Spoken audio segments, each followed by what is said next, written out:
Hello, everyone, and thank you for tuning in. Welcome to this 1,000 subscriber special. I told you guys on my social media that I was planning to do a Q&A video to thank all of you for supporting me and helping me get to 1,000 subscribers. So let's do it. I'm gonna take a look at all the questions that you guys sent in. I'll give you my answers. For the people who sent in more than one question, I picked just one. And for all the people who are asking, are you going to do a video on this? Are you going to do a video on that? The answer is maybe. We'll see. It really all depends on how I'm feeling, really. There's no real pattern or grand design to any of my video ideas. The only continuous thread that I'm doing right now is the Walking the King's Road series. So everything else is completely open. Maybe I'll do it, maybe I won't. That is genuinely the answer to all the questions of, will you do X video? Alright? So I'm gonna just dive right in. As you can tell already, this isn't gonna be a scripted essay. I'm just gonna be talking things out, discussing things off of the top of my head, and let's get started with this one. A pretty good question to start with. This comes from @PeterMacArthur89 from Twitter. He says, my question is a simple one. When did the idea to start doing a video essay come from? Was it a match or a wrestler? And what would you recommend to those who may think about doing it themselves? Thank you and keep up the good work. I also lumped in RetroKid64's question, which was basically the same question where he says, what was the main reason for you starting to do wrestling videos? Was it to tell more people about the King's Road classics or to spread the word about indie classics? To answer your question, the video that made me want to come back to doing pro wrestling videos was actually one that is no longer on YouTube. I created a 40-minute video essay on why Daniel Bryan is the greatest wrestler of all time. And YouTube and the WWE, their content ID system said, no, you can't see it. So I do plan on releasing that video somehow in the future, okay? I was really proud of the argument I put together. Even if people disagree, I feel like I really did a good job defending Daniel Bryan as the GOAT, and that was really the video that set off everything that I've been doing since then in 2019. So yeah, the King's Road series just came up because I love All Japan Pro Wrestling. I love all the King's Road matches from the 90s, and I felt like there wasn't really anyone on YouTube who was discussing them in the way that I particularly enjoyed. There was a lot of content about New Japan, current day New Japan, but even then, videos like Snowbuckle and Real Neat Kuro, they were much more analytical about booking, overarching storylines, match statistics, and that was fantastic stuff. But the way I like to analyze wrestling is by breaking down the matches. That's just how I personally consume my wrestling, so that's why I wanted to share that particular angle of viewing the King's Road classics with everyone here, and everyone's been incredibly supportive of that series. It's one of my favorite things to do for this channel, and that basically is the origin of why I started doing video essays like this and the King's Road series. Dylan the Walrus Meme King over on Twitter and YouTube asked me, what is your favorite stable of wrestlers to ever be a part of Puroresu history, all time and modern day? Oh, well, that's interesting because so much of how I view Japanese wrestling is typically singles matches, maybe tag matches a lot, but it is very clear that stables do form a core basis of how Japanese wrestling has been booked over the years. In terms of modern day, probably which one? Obviously, it's gonna be a New Japan one, right? But which one would I pick? It's not gonna be Chaos. It's gotta be LIJ. Yeah, LIJ, man. You can't go wrong. It's the attitude, it's the gimmick. It's the way they connected with the Japanese audience. It really translates so well on screen, and they're just cool, man. even if I have my qualms about like individual members like Sanada, Evil, Naito, together as a group, their ethos, their gimmick, it's just wonderful. It's a great act. All time though, you see, I'm tempted to throw in Super Generation Army, because I'm doing the series. I've been able to rewatch all the work that Misawa, Kawada, Kobashi, the work that they were able to do together, as well as, you know, the lesser known members like Kikuchi. So Super Generation Army is probably in there as well. But keep in mind, I haven't even seen the best work of stables like Burning yet. So that's in the later 90s. So who knows, maybe my thoughts on that will change. But for now, all time, probably Super Generation Army. Modern day, it's LIJ. Matthew Haggerty asked me, what are my thoughts on Full Gear? I liked Full Gear. I generally enjoy the AEW product, and Full Gear was a pretty good pay-per-view for me. I thought it had a slow start. The crowd was not really super into it.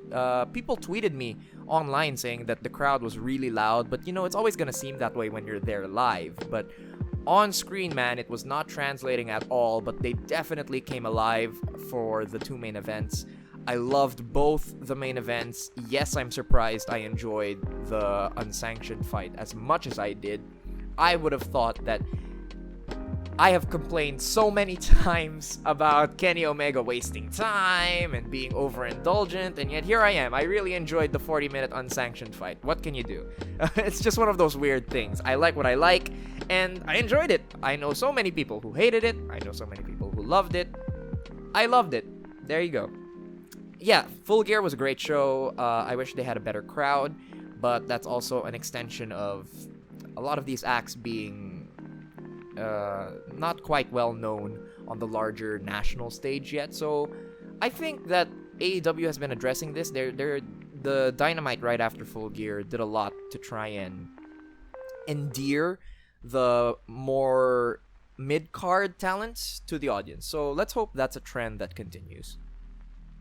At Three Amigos Pod asks, what is your biggest guilty pleasure in wrestling? And I'm also lumping in a question from, let me find it, BTF_Finn, who asked, do you have a guilty pleasure match, and vice versa, a match that you hate but is generally appreciated by the fandom at large? When I think of guilty pleasure match, I nothing actually comes to mind. This is gonna sound so snobbish. All the matches I like are well liked by everyone else. That's not necessarily true. I'm genuinely trying to think of a match that I enjoy that is mostly disliked in the community. For the longest time, I was a very strong defender of Roman Reigns. Like, even when people were trashing on him, man, Roman Reigns was my boy. I think it was like my 2016, 2017 WWE Wrestler of the Year by a long shot, too. So, I don't know if that counts. I enjoyed Baron Corbin for a really long time. I don't think he gets the credit he deserves for being a performer at his level. Like, honestly, I think Baron Corbin. This question reminds me of the OSW review boys stable, and I always tell everyone, if I did have a boys stable, my top boy would be Baron Corbin for sure. So, sorry if that doesn't quite answer your question, but is there a match that I hate or dislike that is generally appreciated by the fandom at large? Hell yes! The PWG Bola 6-man tag. Despise it. Hate it. There's nothing in there. It's so meaningless. This is gonna connect to a question later on, so I'll get back to that. But again, hey, if you like this match, good. That's amazing. You know, wrestling, it's an art form, it's subjective, and if you're able to find something to love and enjoy about a piece of media that I don't love and enjoy, then all the better for you and all the better for all of us, really, okay? So, yeah, and of course, I've made my opinions pretty publicly known about the first two Okada Omega matches. Just, they're objectively good. You know, I say objectively, I see more good than bad in them, but the bad really stands out for me. I think that's the best way that I can put it. All right. Our friends at Smarkdown ask, by the way, check out, if you guys happen to follow my channel and you speak Portuguese, check out Smarkdown on YouTube. They cover pretty much all the wrestling you would want to be covered in Portuguese. Check them out. They're a really good friend of the channel. Thank you for leaving a question. They ask, when you started to make the Walking the King's Road series, what was the most challenging and difficult aspect about it that you weren't expecting to encounter? Probably the hardest part was just tracking down the footage. Sometimes it can be a bit of a challenge for some of these older All Japan matches. Sometimes you'd think that it's such a major classic match, it would be easily accessible. It's not. Sometimes I did have to go and find some other avenues to procure that footage. Another one that comes to mind is, this one sounds silly, but it's true. Creating the thumbnails is actually a bit of a challenge for me because I like having really high quality photos that I use on my thumbnails, and it's actually hard to find like really strong definition quality pictures from All Japan in the 90s, especially when you're trying to like narrow it down to a particular match. That's one that I definitely did not expect. And just generally piecing together the history is a little bit of a challenge because it did happen in Japan. A lot of the writing about it was in Japanese, or maybe I guess you could find it in the Observer. I don't have access to, I'm not subscribed to the Wrestling Observer, so a lot of it is piecing together knowledge from other fans, from forums, just doing research, interpreting on my own Baba's booking techniques. A lot of it has really just been that, trying to piece things together, trying to understand the narrative given the pieces that are available to me. So that's really the challenge when it comes to creating the Walking the King's Road series. At De Leon Ika, my wonderful girlfriend, who is always beautiful and amazing and supporting my endeavors, especially on YouTube, she asks, what are some underrated YouTube channels? Of course, number one, go to her channel. It's Ika De Leon. Find her, subscribe, turn on the notification bell. She does amazing video essays about movies and really like analyzing them and picking them apart from an angle that I personally would never have seen or even have considered. She is currently under 1,000 subscribers. Go to her channel, fix that, watch some of the stuff she does. I even have a video on her channel about the reality of pro wrestling as portrayed by different TV shows and movies. So I talked about Spider-Man, I talked about Kim Possible, and I talked about Charmed. So subscribe to her immediately. Please do that. Do me a favor and do that. But other underrated YouTube channels that I really enjoy are Why It's Great, ran by Dan Drake. You can find them on YouTube. I'll leave links to these channels down in the description, okay? Why It's Great is, they have excellent production quality. They have fantastic, positive takes where they just celebrate media that doesn't always get its due. And I think that's a beautiful thing. I think there's something truly special about taking something that may not be as respected as it should be and just giving it its space and celebrating it. Check them out. They have amazing videos. They're currently, I think, under 200 subscribers, and that's horrible and a complete injustice. Check them out. Odds are they're gonna have a video that you're gonna really enjoy. Check them out right now, alright? Gotta shout out Tyler Kun Williams. I was on his channel recently to do All Elite, which is his weekly live commentary to AEW Dark. He has way more subscribers than me. I think he's in the 5,000s right now, but he should be up there in like the 10,000s and whatever, alright? So he deserves all the subscribers he can get. Check him out. He covers basically all the modern wrestling that you want to have discussed. He covers New Japan, he covers AEW, WWE. Check him out. He's really great. He's a friend of the channel as well. Yeah, man. Trying to think of any others that come to mind. Again, check out our friends at SmartDown, but they are in Portuguese. I would be subscribed to SmartDown if it was an English-speaking channel. All right, I'm so sorry, guys. I don't speak Portuguese. I'm so sorry. Yeah, those are the ones that come to mind when it comes to underrated YouTube channels. Pretty sure I covered it. Okay.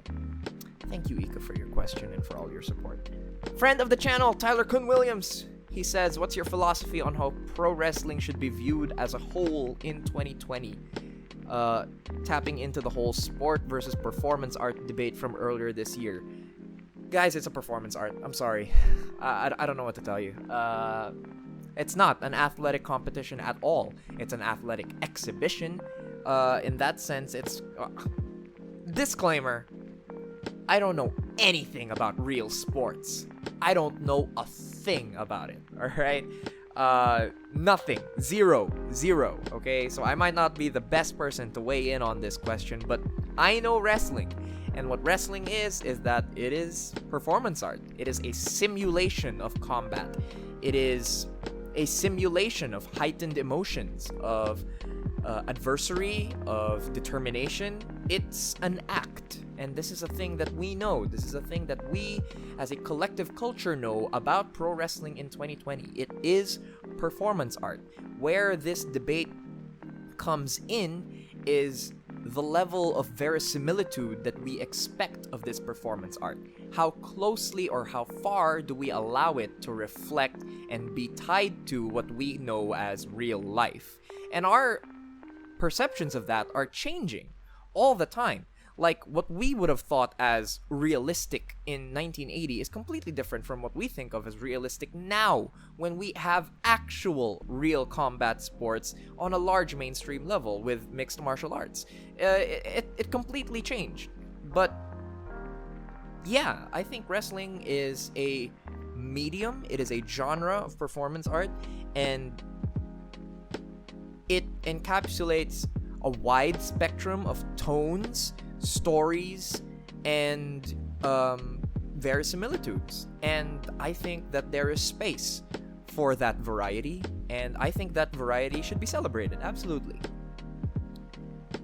Shadow Hokage asks, how did you begin watching wrestling? And DJ Bunch, I'm throwing in your question as well, how did you get into wrestling, and more specifically, the international indie scene? So, two questions that I'm pairing together here. How did you begin watching wrestling, and how did you get into the international indie scene? How did I begin watching wrestling? It's embarrassing, guys, but it's true. I was flipping through the channels on TV, and I saw Edge say, I have won the WWE Championship, and I'm gonna have a live sex celebration on TV. And I was what? I was 9? I was 10? I was like, ooh, sex on TV.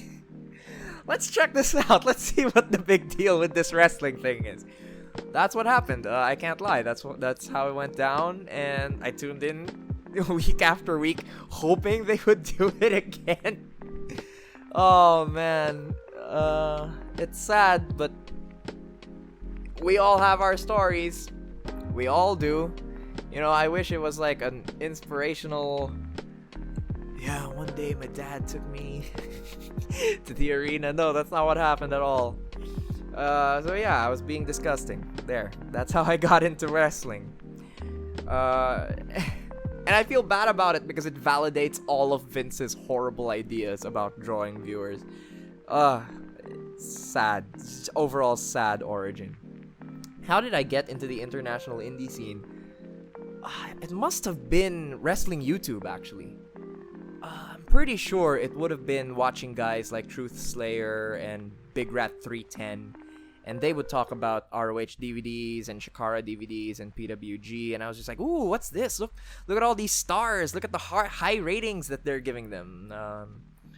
Truth Slayer went on record. He was like, ooh, the Ted Petty Invitational, greatest show of all time. It's like, ooh, what's Ted Petty? What's IWA Mid-South? Dream Slam, second greatest show of all time. Ooh, there's female wrestling in Japan? Oh, interesting. Let's check it out. So those guys really helped to widen and broaden my horizons. From there, it's been like forums, Twitter, just any wrestling that looks interesting, is recommended, that people say is worth seeing, I will actively seek it out. Thank you guys for your questions. This is our last question for today. It comes from Parman. He says, who are some under-the-radar talent you want to see more of? Well, I gotta give a shout out to Parman because he's allowed me access to a corner of the pro wrestling world that I never would have otherwise. He regularly uploads videos from ECCW, which I believe is a Canadian independent promotion that do not stream their shows, and some shows aren't even professionally filmed. Parman often does have footage of those shows that he's able to upload with the blessing, I believe, of the promotion, and it's allowed me to discover guys like Judas Icarus, Elliot Tyler, Travis Williams, Sharif Moreau. Those 4 names are what really come to mind, and those are names that I'll throw in as an answer to your question as well. I'd love to see more from those guys, definitely bursting out on the more global international scene. Other under-the-radar talents I want to see more of. Okay, here's a personal answer because I desperately want to support local independent wrestling. Jake De Leon is the best wrestler in the Philippines right now, and he deserves a shot to be on bigger independent stages. I don't know who's listening to this. I don't know what power you have, but if you have any say whatsoever when it comes to booking an independent pro wrestling show, Jake De Leon is your guy, okay? Find him on Twitter. It's at SeñoritoJDL. Find him, book him. He deserves the opportunity. There are a lot of guys locally that I believe deserve that opportunity, but if there's one person who I think he will wave the banner for us, it's Jake De Leon, okay? I am hoping that my subscribers here on YouTube have had the opportunity to discover some local Philippine pro wrestling by some of the videos that I've done. I always leave links in the descriptions of those videos. There is a blossoming, there is a, what's the right word? There is a growing local independent wrestling scene. It's in its infancy. It's about 5 years old at this point, but there's no telling where it could go.